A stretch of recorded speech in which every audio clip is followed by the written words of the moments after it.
त्यांच्या कुटुंबाला म्हणजे पोलिसांनी मारलेला आहे त्याला, म्हणून शासनाने त्याच्या कुटुंबाला 1 कोटीचा असणारा कॉम्पेन्सेशन देण्यात यावं आणि त्यांच्या एका घरातल्या माणसाला शासकीय नोकरी त्या ठिकाणी देण्यात यावी अशी परिस्थिती आहे. ज्यांना लाठीचार्जमध्ये मारलेले आणि घरामध्ये लाठीचार्ज करण्यात आलेला आहे. अनेक जणांचे पाय तुटलेत, हात तुटलेत, हॉस्पिटलायझेशन झालेलं आहे. अशा सगळ्यांना शासनाने 25 लाखाचं असणारं कॉम्पेन्सेशन त्या ठिकाणी दिलं पाहिजे. हे कॉम्पेन्सेशन दिलेलं जे आहे ते पोलिसांकडून वसूल केलं पाहिजे. तरच हा जो अनकंट्रोलेबल एलिमेंट ॲडमिनिस्ट्रेशनमध्ये घुसलेला आहे त्याच्यावरती त्या ठिकाणी नियंत्रण करता येईल अशी परिस्थिती आहे. दुसरं सगळ्यात महत्त्वाचं की जसं बीजेपीच्या सरकारने कुठल्याही पद्धतीने असणारं ही दंगल किंवा असणारं त्या ठिकाणी कंट्रोल करण्याचं किंवा नियंत्रण करण्याचा असणारा प्रयत्न केला नाही, दिशा दिली नाही, काहीच दिली नाही. तशा रीतीने विधानसभेमध्ये आणि लोकसभेमध्ये काँग्रेस असेल, राष्ट्रवादी असेल, उद्धव ठाकरे असतील, या सगळ्यांनी फुले शाहू आंबेडकर समूहांची असणारी मतं बीजेपीला हरवण्यासाठी घेतली. त्यांच्यापैकी एकानेही व्हिजिट केली नाही अशी असणारी परिस्थिती आहे. यातून बऱ्याच गोष्टी स्पष्ट होतात आहेत असं मी त्या ठिकाणी मानतोय. काही जणांना फक्त हा मास मतदानासाठी पाहिजे, पण त्याच्या दुःखासुखामध्ये उभा राहायला तयार नाही अशी असणारी परिस्थिती आहे. एकच या ठिकाणी मी सांगू शकतो की परिस्थिती जी आहे ती चिघळत चाललेली आहे असा भाग त्याच्यामध्ये आपल्याला असताना दिसतोय.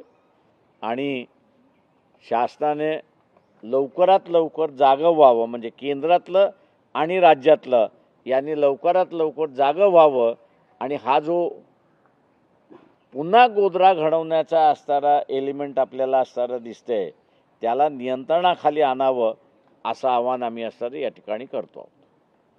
आपण आता विचारा. तुम्ही आरोप केला होता की 2 मराठ्यांच्या भांडणामध्ये हे सगळं परभणीचं प्रकरण घडलेलं आहे, त्यावरती काय तुम्ही? मी त्याच्यामध्ये असणारं जे आहे हे परिस्थिती जी आहे ती परिस्थितीच्या अनुसारानं तिथे बोललो. आजही त्याच्यावरती मी ठाम आहे की 2 मराठा नेते यांच्यामधलं असणारं हे भांडण आहे अशी असणारी परिस्थिती आहे. म्हणजे चिघळवण्याच्या ह्याच्यामधला असणारा जो भाग आहे अशी असणारी परिस्थिती आहे.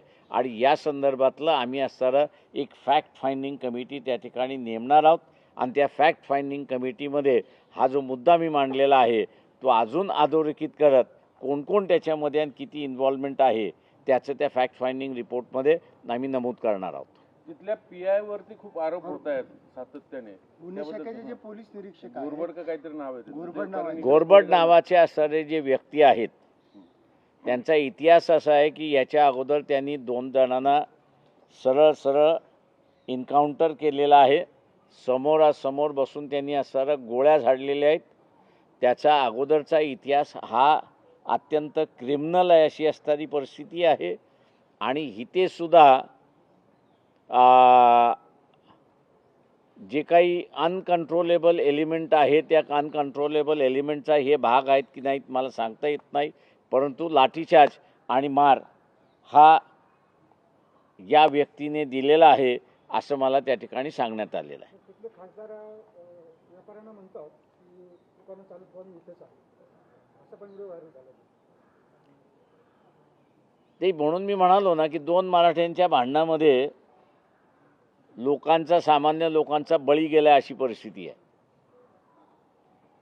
साहेब तुम्ही म्हटलं गोधरा घडवण्याचा हा प्रयत्न दिसतोय, कोण हा प्रयत्न करते, कशासाठी करते, काय त्याच्या मागचं? मी असं म्हणालो की मला जे सायन्स दिसले तिथे त्या दंगलीच्या संदर्भातलं किंवा तिथल्या असणाऱ्या वातावरणाच्या संदर्भातलं तर एक सेन्स तिथे असणारा जो आला मला तो मी आपल्यासमोर या ठिकाणी मांडला.